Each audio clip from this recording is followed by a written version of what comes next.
gravação, pessoas, só para depois começar a explicar. Ok. Pessoas já em gravação, boa tarde a todos. Começando a aula de arte, 26 de outubro. Agora, 13h41. Gente, só o primeiro informe. Essas aulas à distância, como eu falei com vocês, eu acho que a gente vai até novembro nesse formato. Eu quero fazer aquelas primeiro presencial, depois as práticas, porque a gente já depois faz só aula prática, faz tudo no IFSC, ponto final, aquele corte do Enem, etc, etc, etc. Por isso que eu não quero começar antes as presenciais. Primeiro, para a gente fazer um ponto de corte mesmo, aula remota numa época, aula presencial, para a gente não ficar com aquela dúvida se hoje é dia tal, hoje é dia tal, hoje é isso, hoje é aquilo. Não. Até novembro, sempre remota.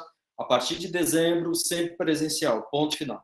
Eu falei com os professores, o Doniac, o Márcio, professores Márcio e Políbio. O Políbio deu um ok. Então, a aula de segunda-feira, eu consigo trocar com ele. Aí eu só quero ver se o Márcio também vai aceitar. Então, as aulas de segunda-feira, a partir de dezembro, a princípio não está tudo acertado, mas provavelmente o que vai ser. A gente vai ter aulas presenciais a tarde toda. Então, a turma A, da 1h30, vai na aula a 1h30. E às 13h40, está liberado para ir para casa fazer a tarefa assíncrona ou ficar num laboratório reservado, é só alocar o seu tempo. Ou seja, não vai precisar ter o problema de se deslocar para ter aula com outro professor.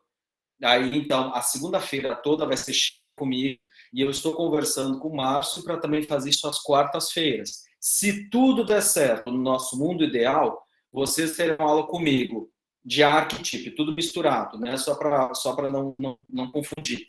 Arque junto com TIP, segundas e quartas. A turma A aparece à 1h30, tem aula comigo presencial em laboratório. E essa turma A, às 13h30, ou vai para casa fazer a tarefa, que é uma tarefa que eu vou passando o Classroom, estude tal coisa, faça tal código, pesquise tal coisa, é uma tarefa totalmente assíncrona. Pode ficar no IFSC, quem não tem computador, vai lá, reserva um computador e fica fazendo lá, sem nenhum prejuízo.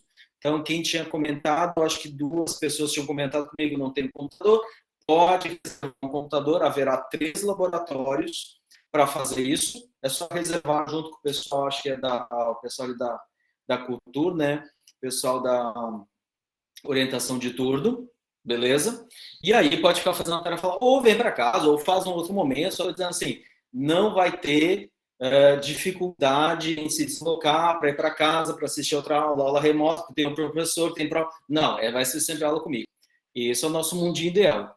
Até o presente momento que nós temos segundas-feiras, aula, a tarde cheia comigo, e aí vocês têm aula com o Políbio, às terças e comigo, só às segundas. Isso a partir de dezembro. Como eu falei, eu não quero ficar fazendo alternado. A gente começa tudo remoto e depois tudo presencial. Só estou esperando a resposta do Márcio, ver se está tudo certo. Então, assim, a gente tem tempo, não vou fazer nada com pressa. Enquanto isso, nessas aulas remotas, tem outra coisa. Vocês podem ver, algumas aulas serão de quadro. É quando eu preciso fazer desenhos. Desenho, desenho, desenho, desenho. E aí eu vou me valer do quadro branco para fazer isso. Só que essas aulas, pessoal, eu estou bem longe do Access Point. O suficiente para a aula ficar ruim. Tá? Então, eu já tive isso no semestre passado, já tentei botar Access Point, já tentei melhorar, mas assim, ou eu faço... melhora um pouco aqui, piora aqui, etc. Não vou dizer que é caso de ferreiro, né? Porque a gente ensina, a nossa internet é ruim. Sim, não, pessoas. É só porque, na verdade, era o único lugar que conseguia colocar o quadro. Tentei uma vez replicar o Access Point, deixa eu até mostrar, né? Para não dizer que eu estou mentindo sozinho, né? Peraí. Aqui.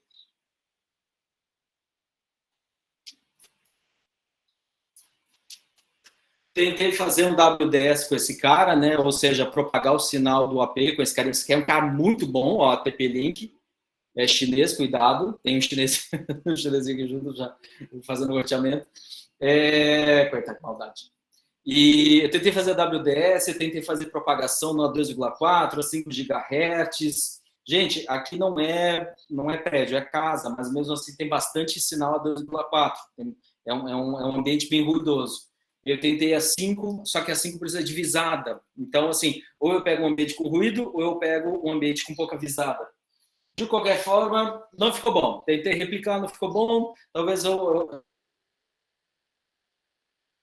né, desembolsar para botar um repetidor, talvez o repetidor resolva. Enfim, pessoas, se a aula estiver ruim, me avisem. Então, a primeira alternativa é, eu dou a aula, eu sei que a resolução da tela, só para vocês saberem, o novo Google Meet aqui é 640 por 360, tá? Uma resolução baixa. Eu tento escrever com a letra bem grande, eu pego uma canetinha com a ponta mais curtinha, para justamente ficar mais fácil. Tudo que eu escrevo, eu falo. Então, se alguém estiver apenas escutando, ainda assim entender relativamente bem o que eu estou falando. Tá? Deixo bastante a informação, deixo bastante tempo no quadro, né, até para poder ficar mais fácil, às vezes ele fica lá pixelado, etc. Enfim, eu faço o possível para que a aula possa fluir. Se o meu áudio picotar, por favor, não se incomode. Simplesmente ligue o microfone e avise. Tá? Então, a qualidade do vídeo ou do áudio baixar um ponto que não dá para entender, me avise. Se ela não estiver boa, pessoas, a gente vai fazer um teste hoje. Se não der certo, eu paro e aí a gente vai fazer a aula em 2 momentos. No primeiro momento, eu pergunto para vocês, vocês já viram tal coisa? Já viram tal coisa? Já viram tal coisa? Já viram tal coisa? Aí eu converso com vocês uns 10 minutos e depois eu gravo a aula e boto no YouTube. E essa aula, daí eu gravo local, eu não gravo direto pelo Meet. Eu pego o OBS aqui, gravo local, vou gravar em padrão HD, não vai ter problema. É eu estou falando, então não vou consumir muito processamento, não vou gastar muito. Então, pessoas, vão ficar sempre assim. Eu vou dando aula assim, gravando Meet, tentando fazer a aula mais cadenciada, para que não fique ruim, né, o entendimento. Mas se ficar inviável, me avise que daí a gente muda o formato, beleza? Ou eu tento repetir a operadora, ou eu pego, tentar o microfone, alguma coisa que eu não tenho, só estou pegando a captação direto do computador. Eu vou tentando me adaptar. Deixa eu até acender a luz, para ficar mais estável a iluminação. Beleza, pessoas?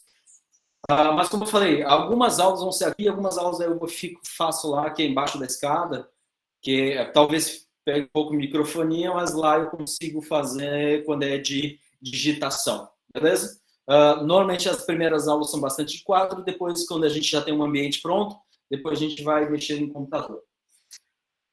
Vamos lá, pessoas, eu vou precisar muito do auxílio de vocês para eu não ser repetitivo agora. O que eu quero falar é sobre mundo IP, endereçamento, redes, etc., que é a continuação da aula de ontem. O que vocês viram de IPv6 até agora?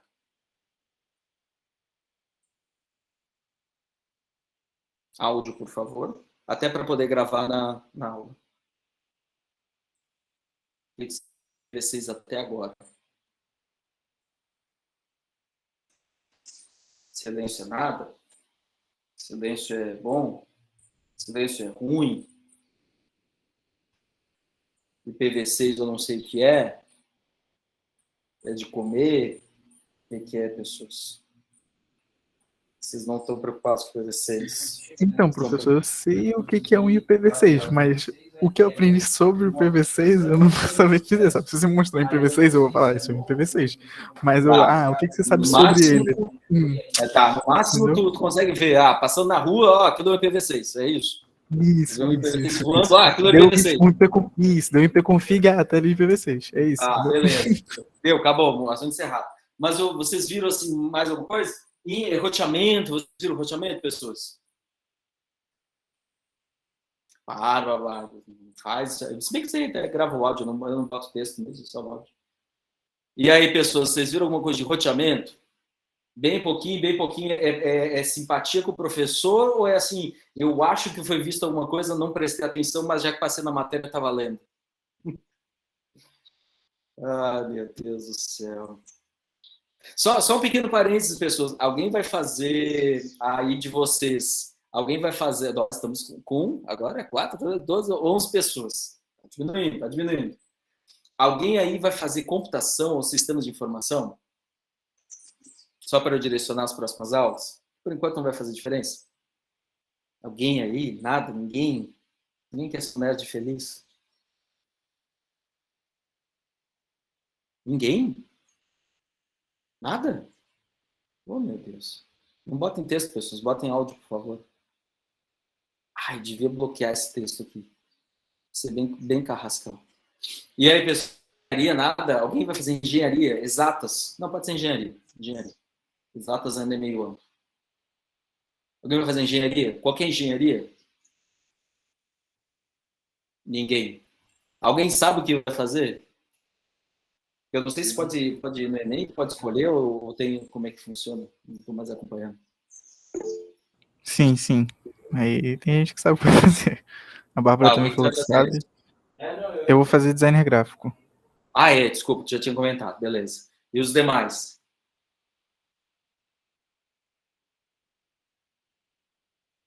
Tá, Francine.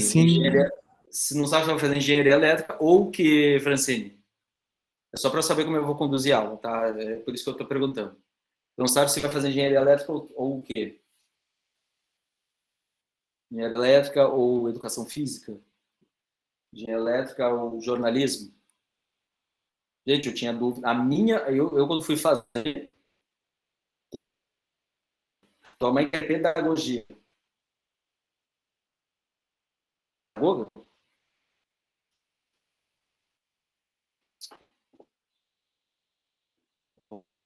Computação, cara. Atualmente é pedagoga quer ser pedagoga. Tá. Não, beleza. Estou entendendo que ninguém vai fazer computação. É legal. Tá. Então, Professor, tá bem ruim o áudio agora. É a hora que eu estava Professor, reclamando que ninguém vai fazer engenharia, ninguém vai fazer computação. Estão me entendendo agora, pessoas? Tá bom, tá mal, tá ruim? Tá indo. Tá indo. Vai indo.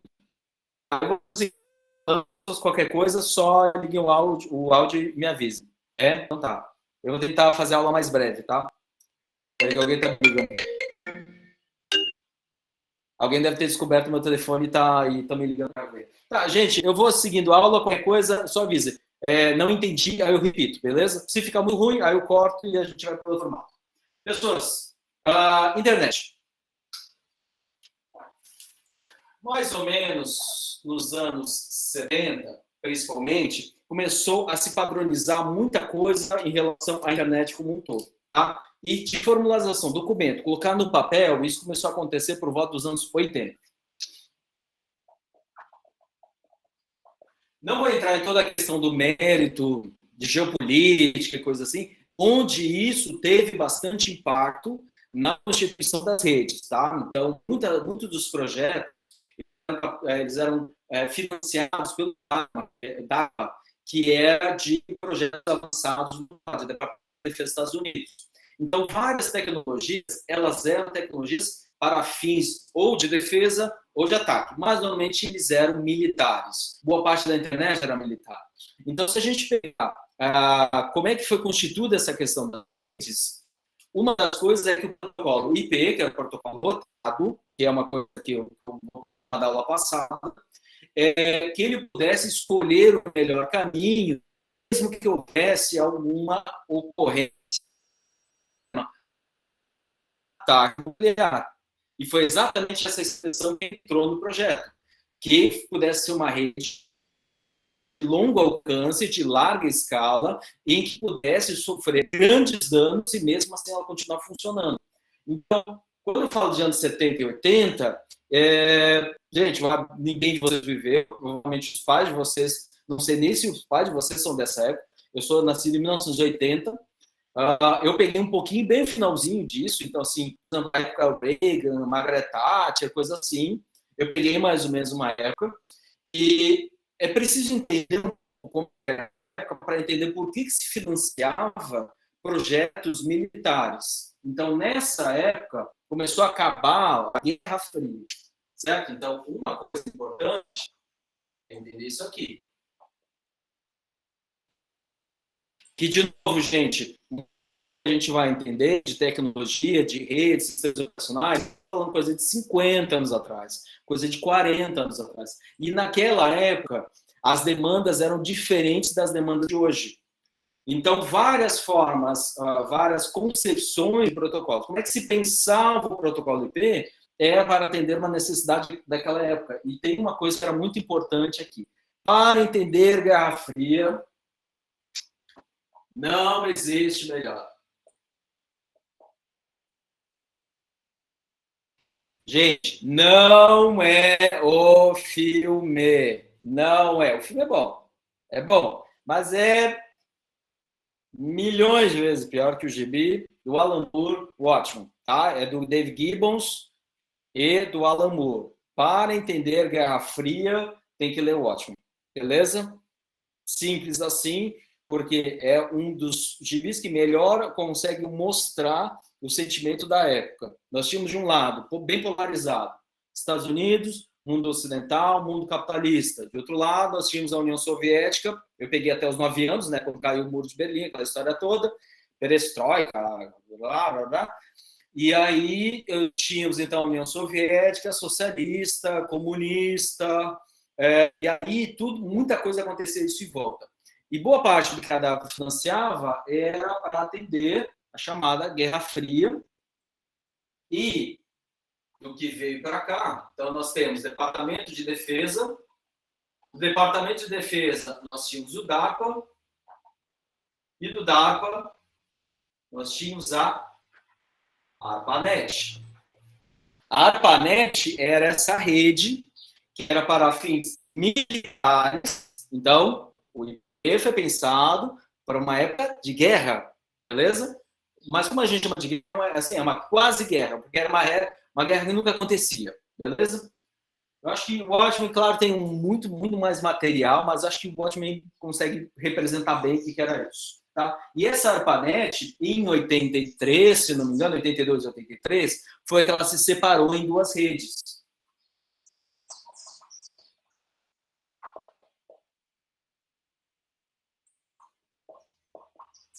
A Milnet, de rede militar, e a internet. E essa expressão é muito importante, porque, na verdade, a gente está dizendo que são redes interconectadas. Então, antes de mais nada, a internet, na forma como ela foi concebida para funcionar, primeiro nos Estados Unidos, ou em escala global, né? Estados Unidos e seus parceiros, OTAN, ou o que o seja, a ideia é que eu pudesse ter várias redes interconectadas. Na verdade, eu vou ter sistemas autônomos.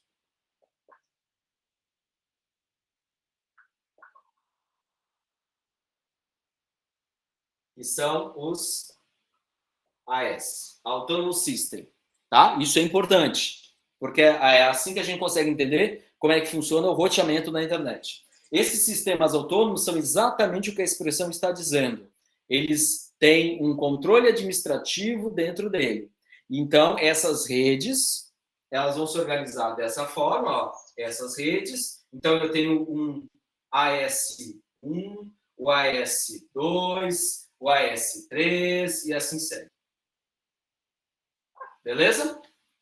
E eles vão começar a fazer uma interconexão entre eles.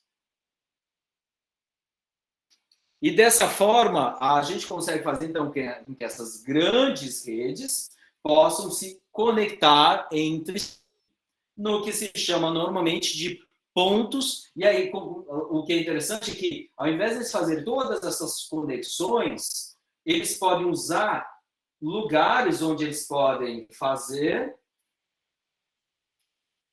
Vou colocar aqui só um equipamento que é uma figurinha de um roteador, tá? Por exemplo, os pontos de troca de tráfego, ou são os IX, ou vários outros, que são responsáveis por isso. Beleza? Então, na verdade, esses sistemas autônomos, eles acabam se reunindo e usando pontos de troca de tráfego para que esses grandes volumes de dados entre os sistemas autônomos possa sair de uma operadora e entrar em outra, de um provedor ir para uma outra grande rede e assim segue. Só para vocês entenderem a escala que eu estou falando aqui, gente, eu vou colocar em vermelho. E, por favor, acesse esse site só para vocês entenderem. Eu vou compartilhar a tela também, mas não sei como é que está a qualidade. Eu vou falar brevemente aqui, porque eu não quero me estender muito nesse ponto. Beleza? Ele se chama Submarine Cable Map. Beleza? Submarine Cable Map. Eu vou compartilhar a tela só um pouquinho. Talvez eu vou chacoalhar a minha tela, porque eu estou em cima de uma escada aqui, e essa escada não está bem apoiada. Bora, pessoal. Aqui, Submarine Cable Map.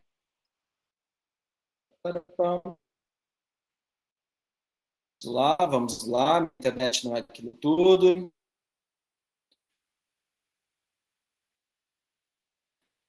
Isso é só de fibra submarina, tá, pessoas? A gente não está falando de todo o meio de propagação pelo espaço aéreo. Seja aqui na altura da Terra ou comunicação por satélite. Só um pouquinho, pessoas. Minha internet já não está boa, eu já estou falando com vocês, não sei. Vocês estão me escutando bem, tá bom? Como é que tá? Dá para ouvir bem, sim, professor. Mais ruim é a imagem, sabe? Pessoas, vocês me escutam bem? Agora não estou escutando bem, não, professor. Então, aqui, ó, daqui a pouco vai abrir a página, vai demorar. Oi? Tá ruim, tá travando bastante agora. Tá difícil. Tá, eu não vou abrir a página. Tá complicado, pessoas. E agora? Melhorou? Uhum. Tá, eu não vou abrir a página, eu vou fazer o seguinte, eu vou deixar para abrir esses no outro dia, tá? Um dia que eu estiver lá. Mas eu quero mostrar para depois. Se você dá uma olhada, depois deixar o link, Submarine Cable Map. Depois eu quero mostrar, só para a gente entender, os PTTs e X. E só para vocês terem uma ideia, o Open Connect do Netflix.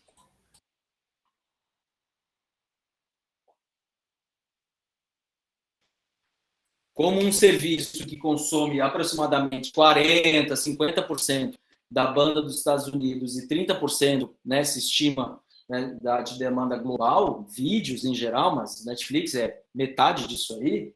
Então, vamos imaginar como é que eles conseguem distribuir conteúdo em escala global. Tá? Esses links eu não vou abrir agora para não travar. Voltando para cá, pessoas, então eu tenho essas grandes redes.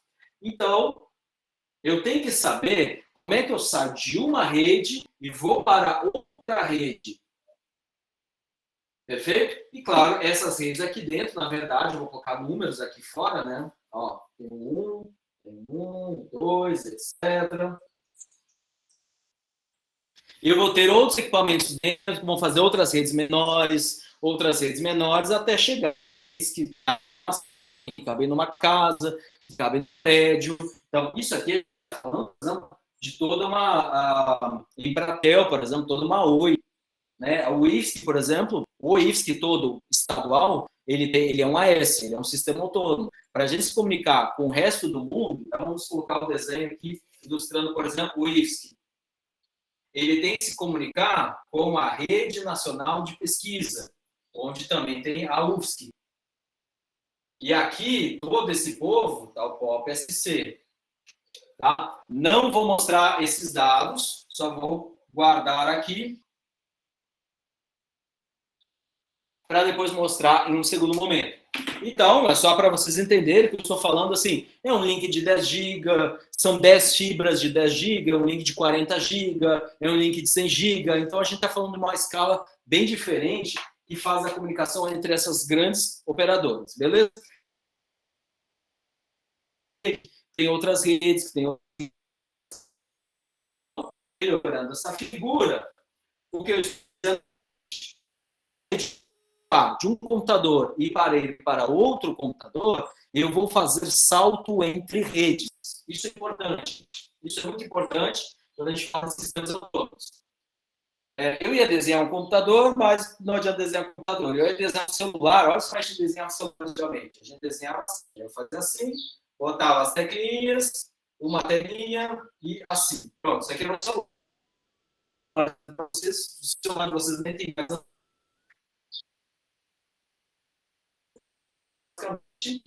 vocês entendem quando eu faço isso aqui. Pode em vermelho, sim, eu vou colocar todos os links e inclusive o tempo todo, vou deixar aqui.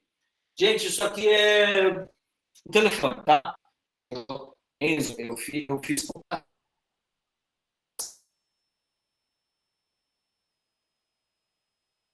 isso aqui é o iPhone. Isso aqui é o iPhone 13 Pro Max, que está 35 mil. Posso trocar por um carro. Vamos colocar o telefone aqui. Um outro telefone, iPhone, não sei o que pode trocar por uma caminhonete. Aqui temos os dois telefones horrorosos, não desenho bem, deixa eles aí. Então, se eu quero comunicar esses dois celulares, né, isso aqui na pior analogia é um celular, então eu faço, na verdade, quando a gente desenha uma nuvem e a gente está representando isso, é porque para nós é nebuloso o que está acontecendo dentro. A gente não tem um controle, uma noção clara do que está acontecendo. Quando eu estou falando com vocês, a minha mídia chega até vocês, o dispositivo de vocês, mas não sei por onde passa. Isso não fica registrado. Seria o equivalente a eu pegar uma caixa, fechar uma caixa, fazer um transporte, por exemplo, pelo correio até outra cidade e abrir lá do outro lado. Mas não fica registrado todas as etapas. Eu não sei se esta caixa, eu estou em Palhoça, se ela foi direto para Curitiba ou se foi para Florianópolis, se ela desceu para Porto Alegre ou se ela foi para Mafra. Eu não tenho essa informação. Então, para nós, isso é nebuloso. Passa por uma rede, ou a nuvem da Oi, nuvem da Nelrede, nuvem da Embratel. Eu acho que ainda tem Embratel, né? Deve estar bem menor que era antigamente. E aí eu vou fazendo esses saltos. Então, o salto é de uma rede para outra rede. Beleza? Então, é assim que funciona.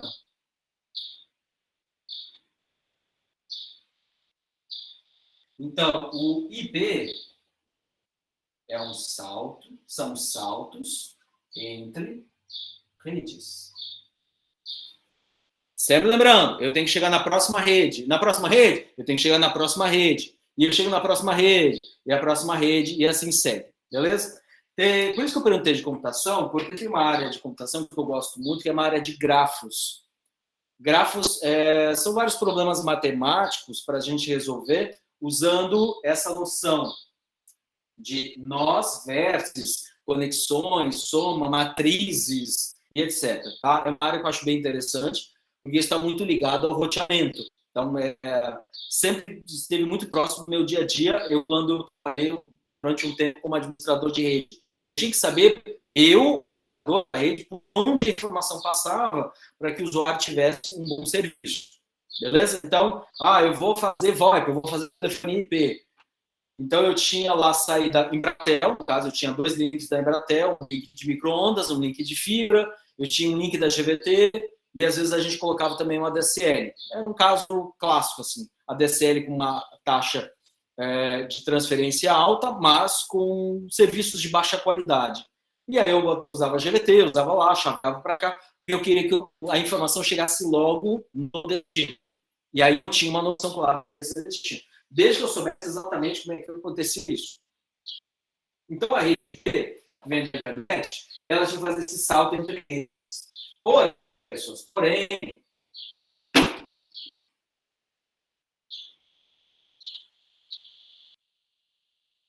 controlo todo o trajeto por onde vai passar.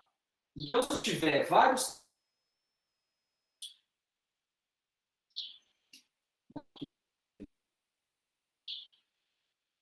caminhos alternativos, eu não tenho controle absoluto, porque no caso do IP, cada pacotinho é um datagrama, ele tem uma vida própria. Então, quando ele sai de um determinado ponto, então vamos falar o 1 aqui, por exemplo.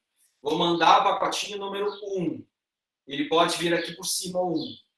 E ele vem aqui por cima, e aí chega no destino. Beleza. Agora eu vou mandar o resto da mensagem, que é o pacotinho 2. Vou mandar o pacotinho 2, vou mandar aqui por baixo, tá? E aí ele pode vir por outro caminho completamente diferente. Isso acontece porque cada vez que ele chega no roteador, no equipamento de borda, que ele vai fazer essa escolha, ele vai fazer um cálculo de roteamento, e baseado no seu cálculo de roteamento e dependendo das informações que ele tem de congestionamento, como se fosse um controlador de tráfego, ele vai mandar para o melhor caminho. Então, tudo depende do momento em que esse pacotinho está passando por cada um dos roteadores, está saltando de uma rede para outra. Normalmente, como a gente trabalha muito no cenário doméstico ou de pequenas empresas, dificilmente a gente vai ter várias operadoras, vários links, etc. Eu aqui, eu tenho apenas um access point conectado a apenas uma única operadora, que é a Neo Rede. Ponto. Se eu quiser ter um cenário melhor, eu teria 2 links. Eu vou contratar a fibra da Neo Rede e a fibra da Vivo. E toda vez que eu for usar um serviço, ou melhor, toda vez que eu for usar cada pacote, ele vai bater no meu roteador, o roteador vai ver qual é o melhor caminho, de acordo com as políticas de roteamento que eu defini. VoIP é para cá, web é para lá, e aí ele vai tentar usar o melhor caminho, como se fosse isso. Ou seja, pessoas, quando a gente está falando da internet, principalmente do IP, eu estou dizendo 2 coisas sempre.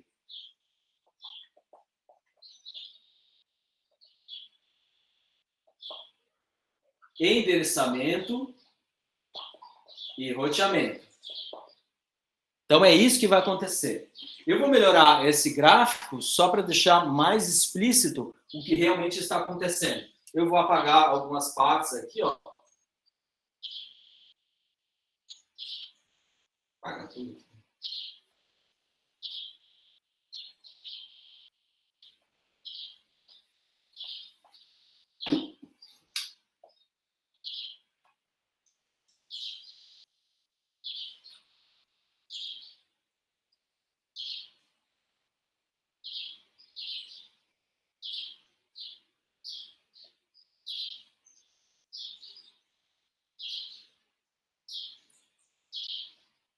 Não vou desenhar tudo, tá, gente? Até porque eu acho que já pela definição estou vendo que não tá ficando tão legível. Mas o que acontece é que quando manda cada um dos pacotinhos vai bater no roteador e o roteador vai fazer a escolha de caminho para cá ou para cá. E ele faz o cálculo. Aí, uma vez que ele decide, ele manda aqui dentro, que manda para cá, que manda para lá. Então, toda vez que a informação bater num determinado roteador, ele vai ver quais são todos os caminhos possíveis. E ele, baseado nas suas políticas, nas suas regras, o uso do melhor caminho, e o uso do melhor caminho normalmente é o caminho menos congestionado. Ele vai mandar o datagrama para aquele destino. Significa, portanto, que se eu fizer a analogia aqui dos correios, que eu quero entregar um volume de um lugar, de uma cidade até outra cidade, eu tenho vários caminhos possíveis e ele sempre vai ver. Então vamos ver. O caminhão está cheio, vai por avião, vai por navio, vai por isso, vai por aquilo, vai para o sul, que às vezes ir para o sul para depois, né, ir até Porto Alegre para depois voltar para São Paulo, pode ser que seja mais rápido que ir direto para Curitiba, porque está congestionada a BR-116. Talvez seja isso, talvez perceba que fazer um caminho completamente diferente, mais longo em termos de distância, porém mais curto em termos de tempo, vai valer a pena. Perfeito? Então, são essas coisas que vai depender de cada um desses roteadores. Logo, pessoas, para eu chegar de um ponto A até um ponto B na internet, às vezes eu não vou pegar o caminho mais curto, mas quase sempre a tentativa, não é que vai conseguir, a tentativa é tentar um caminho mais rápido em termos de tempo, tá? Tempo é importante, não tanto a distância. Até aí, tranquilo, pessoas? Então, toda a forma como a gente entrega esses endereços é importante porque isso vai afetar como a gente endereça eles e como a gente roteia eles. Tá? Esse é o primeiro ponto. Deixa eu apagar para cá.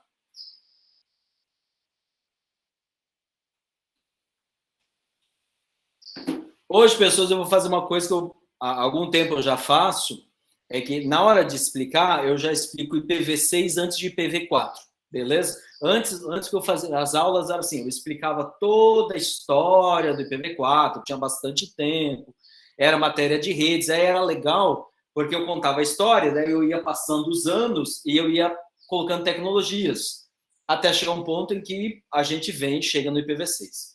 No caso de vocês já tiveram a matéria de redes, vocês vão ter a matéria de equipamentos de redes, então entendo que já tem espaços para vocês verem isso. Eu já vou pular para o IPv6, porque vocês já verão isso, viram ou verão. Se acontecer de não verem isso em equipamento de rede, me sinalizem que em ARC a gente vai ver, beleza?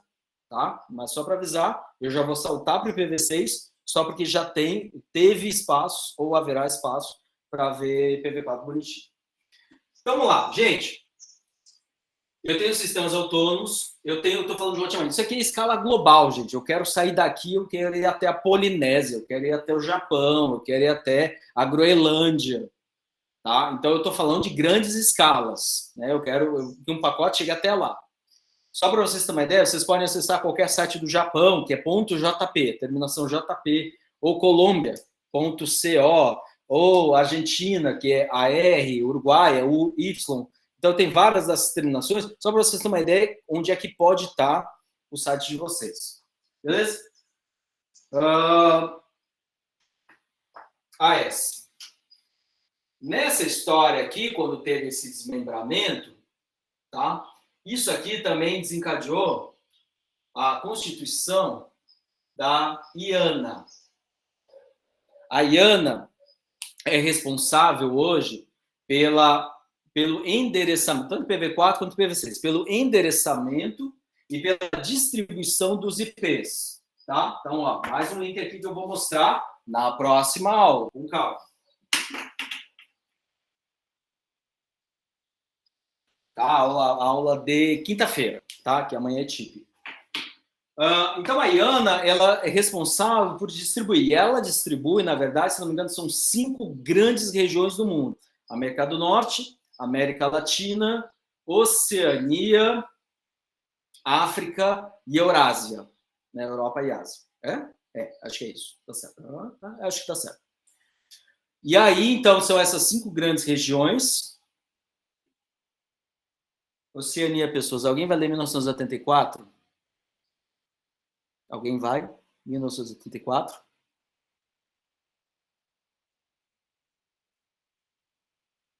Sim? Não? Ninguém? Ninguém tá afim? Ninguém vai ler? Alguém tinha falado, né? Ramon? É o que o professor falou? Ah. É 84, né? 1974. Isso, eu cheguei atrasado porque estava indo lá comprar. Tá. Oceania. Oceania é muito importante no livro. É só o que eu posso falar. Tá? Ó, mais um livro. E é interessante porque ele bota a Oceania na história. Mas, enfim, é a história. Deixa, vamos voltar para a aula. Então, a IANA fez essa distribuição dos endereços, 5 grandes regiões no mundo. Tá? Não vou desenhar, porque vai ficar horroroso. Tá? Não vou nem tentar. Tá? Então, vocês viram qualquer coisa, amanhã a gente olha no site, a figurinha bonitinha, coloridinha, tudo certo. De forma que os endereços estejam distribuídos para facilitar o roteamento. Beleza? Então, eu tenho as grandes redes, de forma que eu consiga saltar de uma rede para outra rede. E aí eu vou saltando de rede em rede. Tá? De novo, pessoas, muita coisa eu vou mostrar, como eu falei, para lá. Só ferramentas aqui, mas eu já falo sobre isso. De forma que eu consiga, então, fazer esses saltos. E aí entra, como são sistemas completamente autônomos, eu preciso construir a tabela de roteamento. Tabela de roteamento, no caso, são os caminhos possíveis para onde eu quero chegar. Como eu falei para vocês, eu tenho apenas uma operadora, mas nesses PTTs aqui, que a gente vai dar uma olhada, por exemplo, tem o PTT de São Paulo, tem lá 200 empresas, as grandes operadoras, a Amazon está pendurada lá, Netflix está pendurada lá, a Google está pendurado lá, o Google tem link com a Oi, o Google tem link com a Amazon, né? Eles fazem comunicação direta, eles têm comunicação entre vários pontos. Então, na verdade, a gente está falando assim, uma empresa que tem 30, 40, 50 conexões. Qual é o melhor caminho neste exato instante? Então, para fazer isso, eu preciso construir o roteamento, porque eu estou falando de sistemas autônomos. Um não depende do outro. No momento que o IFSC aparece como sistema autônomo, que ele recebe isso lá principalmente do NIC-BR, depois a gente vai ver no Brasil como é que se organiza isso, mas calma, isso é aula depois do DNS. Quando ele aparece como AS, ele tem que anunciar para os demais que ele é um AS. Ó, eu sou AS tal, eu sou a rede tal. Só para vocês terem uma ideia. O IFSC, se não me engano, vamos lá, deixa eu ver se eu não me engano, a rede é 191.36, acho que é /12. 21, não. 21.16. Acho que é o /16. Posso estar falando bobagem. 91.36.00/16. Sempre que começar como 191.36, é IFSC. Então, se o cara está lá na Polinésia Francesa, eu acho que existe ainda, né? Não sei como é que está a política lá. O cara está lá na ilha de Bora Bora. Isso aí existe ainda, isso aí eu lembro. Ou na ilha Tuvalu, ou sei lá o que, vamos lá, Ilhas Croc, qualquer coisa lá da Polinésia, da Micronésia, tá longe, tá? Oceania, isso é importante. Se ele quiser chegar até o IFSC, ele vai consultar tabelas de roteamento e aí ele vai perguntar o endereço que começa com 191.36, por onde eu vou passar. E aí se tem uma oferta de vários caminhos. E aí tu escolhe qual é o caminho. E aí tu vai mandando o pacote. E isso acontece em cada roteador. Então, cada roteador vai ter a sua tabela de roteamento. Portanto, para eu chegar de um determinado lugar até o IFSC, eu tenho que construir um roteamento. E aqui, no caso, o roteamento entre as AS. Hoje, no mundo, o que se usa para construir essas tabelas, só para fins de registro, é um protocolo chamado BGP, na sua 4ª versão. Beleza? Então, o cara que entende de redes de grande porte, ele tem que saber BGP. Beleza? Porque ele tem que entender como é que eu construo a tabela de roteamento, que eu estou dizendo, todo o tráfego que vem de uma grande região para ir para uma grande região, de toda uma S para outra S. Eu estou falando de redes de grande porte. Daqui a pouco eu vou começar a diminuir o escopo e entrar nas redes menores, beleza? Mas até lá.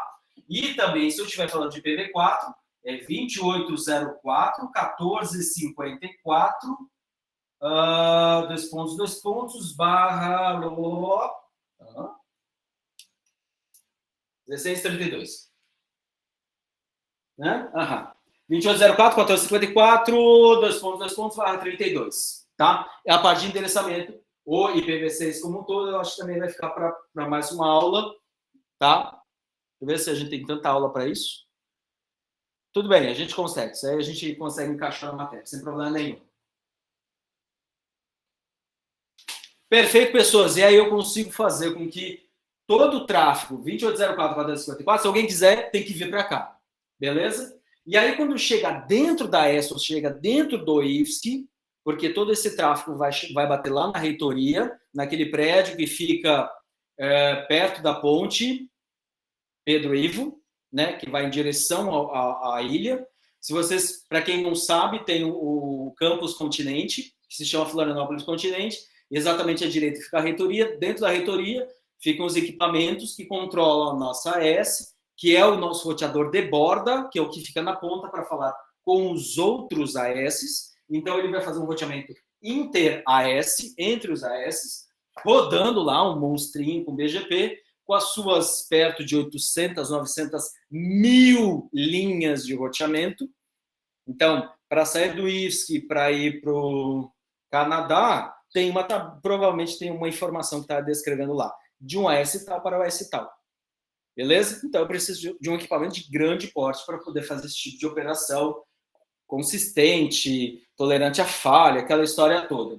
Tranquilo? Então, eu estou falando disso. Já quando eu estou dentro do AS, aí eu preciso do roteamento intra-AS.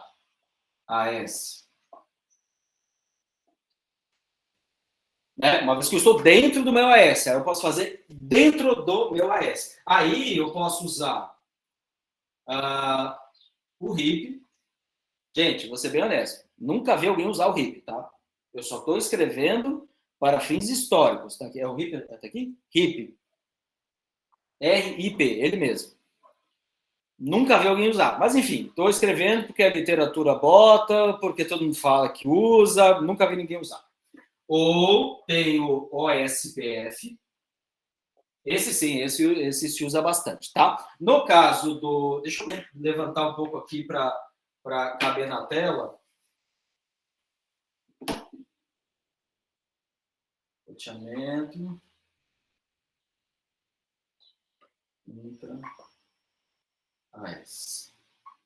Aí tem o RIP. Hoje se chama de RIP-NG, que é a nova geração, para ter suporte a IPv6. O ESPF na versão 2 em diante. E aí tem outros que eu vou colocar, porque tem alguns que são proprietários, tá? Como IRGP, EIRGP, que são da Cisco, uns são da Juniper, uns são não sei o quê, não sei o quê, não sei o quê. Enfim, tem vários aqui, mas normalmente se usa bastante o BGP e o SPF. Ou se quiser fazer uma coisa muito mais simples, fazer rota manual, à mão mesmo.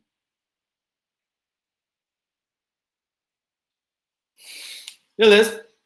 E aí eu posso fazer rotas bem mais simplificadas, que são as rotas padrão. Assim, qualquer coisa vai por esse caminho. Como eu, por exemplo, só tenho um roteador, eu vou usar a rota padrão. Eu não sei, vai sempre para o mesmo lugar. Então, o meu computador, o meu celular, conectados na mesma rede local, eu não tenho que fazer uma grande configuração, inter-AS, BGP. Não, todo mundo vai passar pelo mesmo access point. E esse access point é o meu roteador, e ele já faz conexão com o provedor.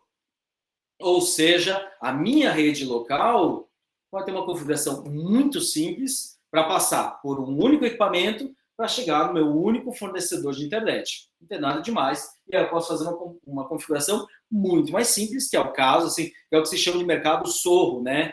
Small Office e Home Office, né?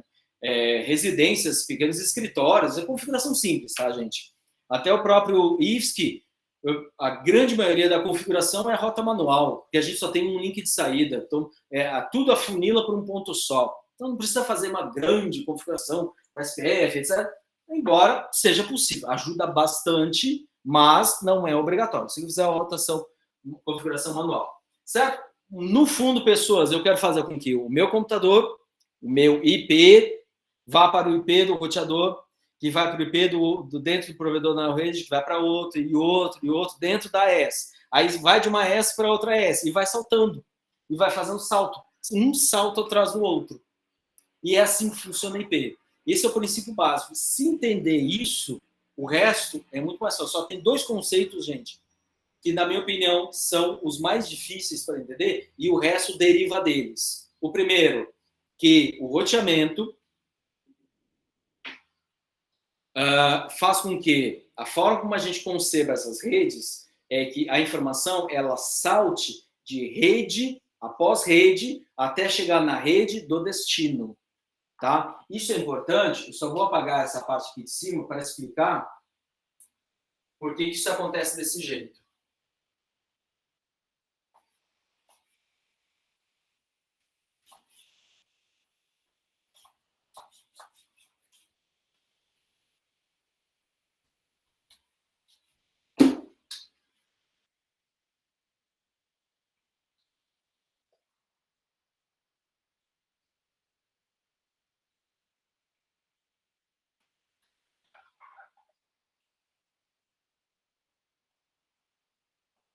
Vocês lembram bem a arquitetura TCP/IP? Ó, camada de apresentação, transporte, rede, e aqui eu vou colocar só um hífen, que é a rede local. Não estou especificando. Isso aqui é a arquitetura TCP/IP clássica da literatura original.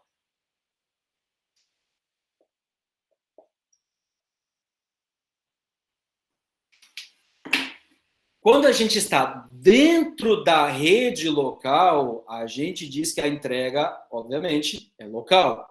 Mas a tecnologia tem que se encarregar de fazer isso, que é enlace e física. Física que vocês viram na matéria de cabeamento e enlace que vocês vão ver na disciplina de equipamentos de rede. Então, essas duas camadas são responsáveis por fazer entrega local. Se eu estou, por exemplo, num enlace, num link PPP usando a DSL, eu tenho 2 dispositivos, 2 modems, e a entrega é de um para o outro. E eles têm que se encarregar de fazer essa entrega.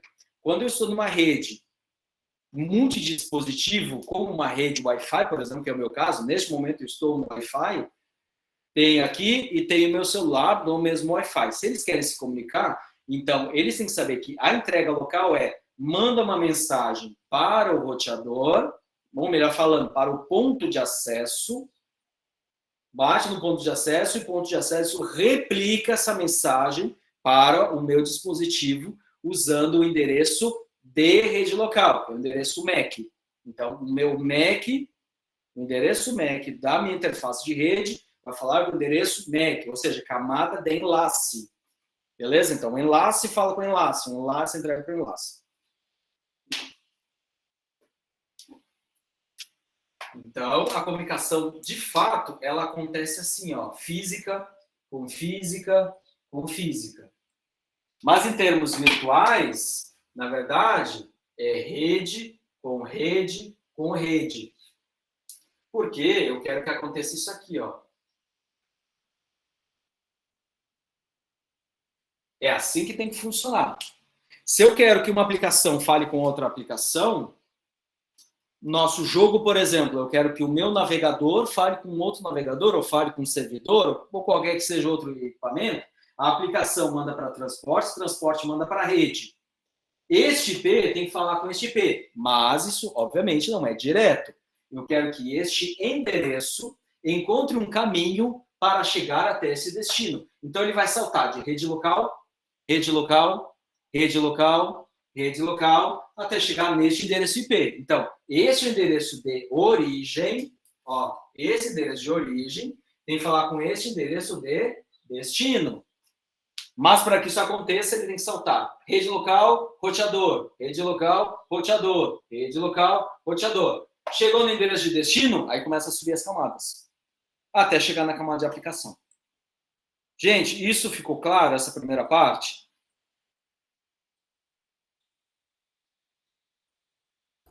Aham, professor.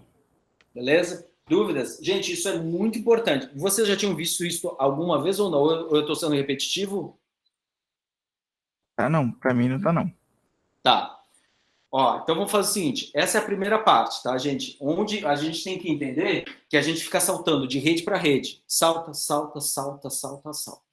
Já fazendo a ponte com o telefone IP, qual é o grande problema? Gente, saiu da minha rede local, eu perco o controle. Então, quando o meu equipamento manda para o meu roteador, o roteador manda para a NeoRede, no meu caso, imagina que eu estou querendo falar, por exemplo, com o Enzo. Enzo, qual que é a tua operadora, por favor? É, NET. NET. Então, olha só, eu tenho a rede, NeoRede, eu tenho a NET. Provavelmente eles vão estar dentro de um PTT para fazer troca de tráfego. Ponto de troca de tráfego. Então, eu tenho que fazer o meu dispositivo sair da NeoRede, vai nesse ponto de troca de tráfego, entra na NET e a NET distribui lá dentro. Qual é o controle que eu tenho em todo este caminho? É do meu computador até o meu roteador. Ponto. Eu não tenho controle do resto do cenário. Eu não sei como é que funciona a NeoRede, eu não sei como é que funciona a NET. Eu não sei se é fibra ótica, se é paro metálico, se é pombo correio, eu não tenho a menor ideia do que eles usam lá dentro. Tá? A NeoRede, eu não sei. Eu não tenho controle nenhum sobre. Só a NeoRede tem controle sobre eles. E a NeoRede não manda na NET, ou seja, pode ser que a rede dele seja ótima e aí funciona. Quem era jogador, por isso que eu gosto muito de jogos pessoas, porque quando a gente está trabalhando principalmente com jogos online, cloud game, né, que é rodar ele remotamente, é um cenário que é muito agressivo. A gente tem que estar com latência baixa, não pode ter perda, tem que funcionar tudo muito bem. Então, um dos testes que eu gostaria de fazer para esses jogos dependendo do jogo, por exemplo, tinha o meu filho gostava do Brawl Stars, que ele estava jogando. E um dia ele estava reclamando que estava lento. E aí, quando eu fui ver, pelo menos na época que ele jogava, tinha 4 servidores Brawl Stars, pelo menos 4 endereços, né, para serem alcançados. Nenhum no Brasil. Não sei se mudou, tá? Mas pelo menos não achei nenhum. Dos testes que eu fiz, não achei nenhum no Brasil. E aí, quando eu fui fazer um teste de alcance, eu estava fazendo com teste de ping, teste de alcance. Então, quando eu estava dentro da minha operadora, eu batia ali 10, 15, 14, 15 milissegundos. Batia no PTT e saía para outra operadora, subia para 70, 80, e aí extrapolava. E aí, quando saía do Brasil, 140, 200. Então, por mais que meu filho não quisesse entender, porque ele só queria jogar, eu estava tentando dizer para ele que eu, usuário final, não tenho controle nenhum para melhorar o jogo. Deu. O máximo que eu posso fazer é trocar de operadora. Tá? No caso, eu só podia fazer o quê? Melhorar o meu ponto de acesso, a minha parte, dentro do meu controle administrativo. Tá? Então, quando a gente fala de AES, etc., a gente tem que entender quem manda onde. Por isso que eu queria mostrar aqui, só para vocês verem quem manda nas fibras. Então, está congestionado, não está congestionado. Às vezes o pessoal fala muita coisa sem embasamento. Tem uma lista, gente, só para vocês que é legal acompanharem. Eu acho que ela mudou o nome, mas por enquanto eu vou deixar essa informação. É a lista K1, que era de grandes operadores de rede, que eles relatavam queda de enlace. Então, uma vez teve um acidente, teve um carro que ele tombou na saída ali depois do Big ali na Via Express, ele tombou. Gente, eu não sei como é que aconteceu, tá? Eu só sei que foi exatamente essa história, que quem me contou foi o operador de rede, que na época era aluno. O carro tombou e ele levou a fibra junto. Por algum motivo, a fibra não estava protegida, não estava documentada, não estava nenhum registro, estava passando por aquele caminho, não tinha placa, não tinha fita identificada, não tinha nada. Tá? A fibra foi junto e levou a internet embora. Tá? E aí a gente ficou sem internet. No caso, eu trabalhava na iniciativa privada. E aí caiu o link porque um carro tombou. Se era GatoNet? Não, até que não. Eu não posso falar do operador, porque senão fica meio chato, né? Mas Oi? Não, eu não sei qual que é. Eu não lembro.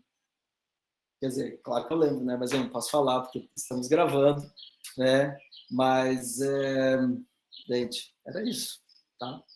E, cara, assim, é mais de um caso, tá? É caso de caminhão que toma no meio da estrada, porque normalmente eles passam a fibra no meio das vias. Então, por exemplo, tem uma BR com vias nos 2 sentidos e as vias elas são cortadas no meio. Por exemplo, a 101 tem esse desenho. Então, normalmente as fibras elas estão no meio. Então, se o caminhão tombar ali no meio, não é para acontecer nada, porque tem coluna, né? Enfim, não sei o que aconteceu. Entre Florianópolis e Curitiba, na BR-116, uma vez um caminhão tombou e levou embora TIM, Embratel, levou um monte de gente, tá?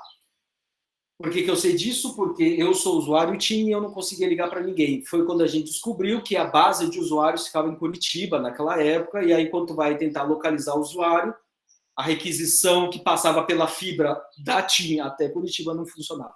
Enfim, são casos assim que é legal ficar acompanhando, beleza? Só para a gente entender o desenho da rede. Certo, pessoas? Então, voltando para cá, o que eu queria falar a partir depois disso é a gente entender todos esses desenhos. Então, a divisão dos endereços é muito importante. Como é que a gente distribui esses endereços?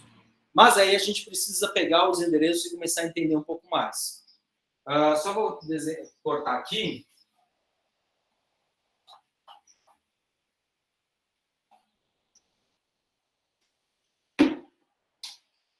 O ISC. Vou colocar os 8 agrupamentos. Eu acho que não vai caber lado a lado. Espera aí. 1, 2, 3, 4. Ficou horrível.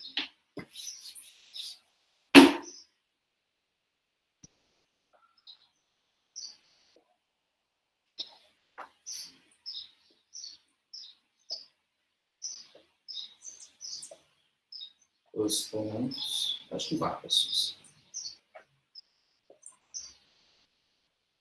tá? 2804, Brasil, 2804. 1454 é IFSC. E aqui, nós temos o corte do IFSC. Vou colocar a linha aqui, ó. IFSC. Aqui, até aqui é Brasil.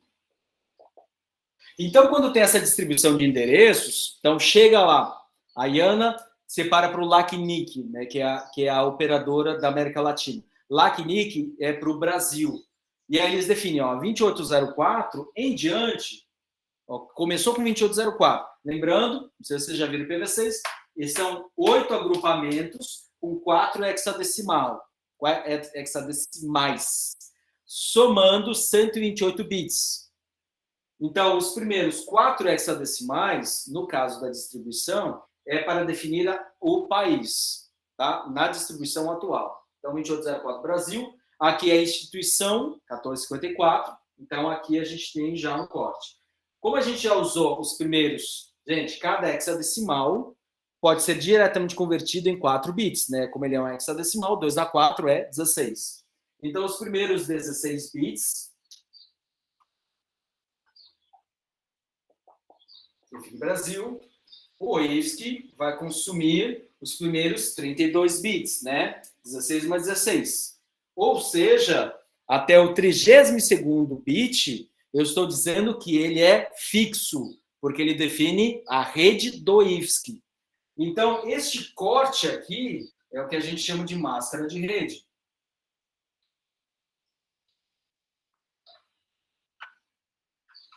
No caso, é 1/32, porque eu estou dizendo que do primeiro até o 32º, esta parte do endereço é o que define a rede. O resto define o que está dentro da rede.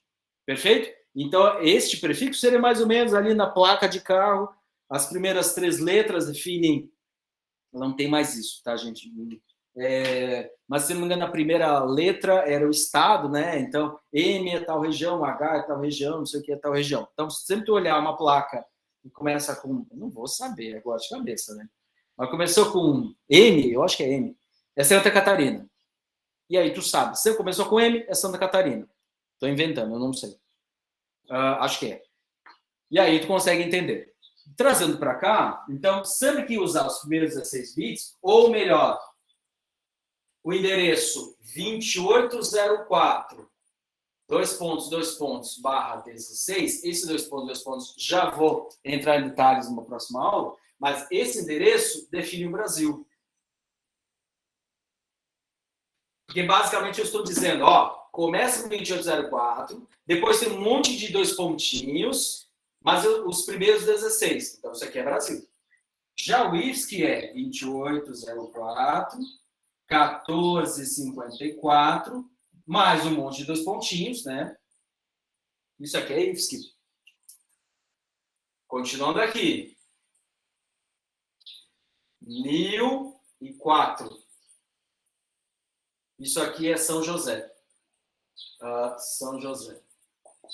Que é 2804, 1454, 1004, 2 pontos, /48. Beleza? Então, vocês podem ver que eu tenho uma grande rede e eu estou diminuindo o escopo dela. Ó, dentro do IFSC. Dentro do IFSC tem São José. Dentro de São José tem uma sala. Eu não vou lembrar agora, mas o Wi-Fi eu vou lembrar. O Wi-Fi é 513. Tá? Se vocês quiserem, a gente tem um lugar, a gente tem toda a distribuição de endereços, tá? Dentro do campus. A gente tem que fazer presencial. Mas eu mostro para vocês aí, depois é acesso público, como está a distribuição de endereços, mas só para quem está presencialmente lá no campus. Então, 513. Então, aqui eu vou fazer um outro corte. Isso aqui é o Wi-Fi.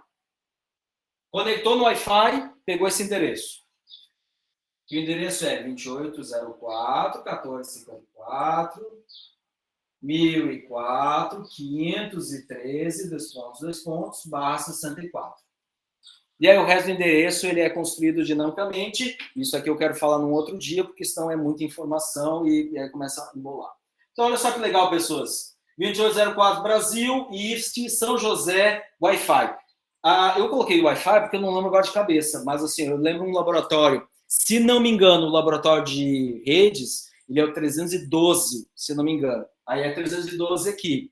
Então, olha só que bacana. Quando eu vejo um endereço IP, hoje eu consigo fazer o que há muito tempo atrás com o IPv4 a gente queria fazer, que é a teoria geográfica do IP. Hoje a gente não tem isso muito claro.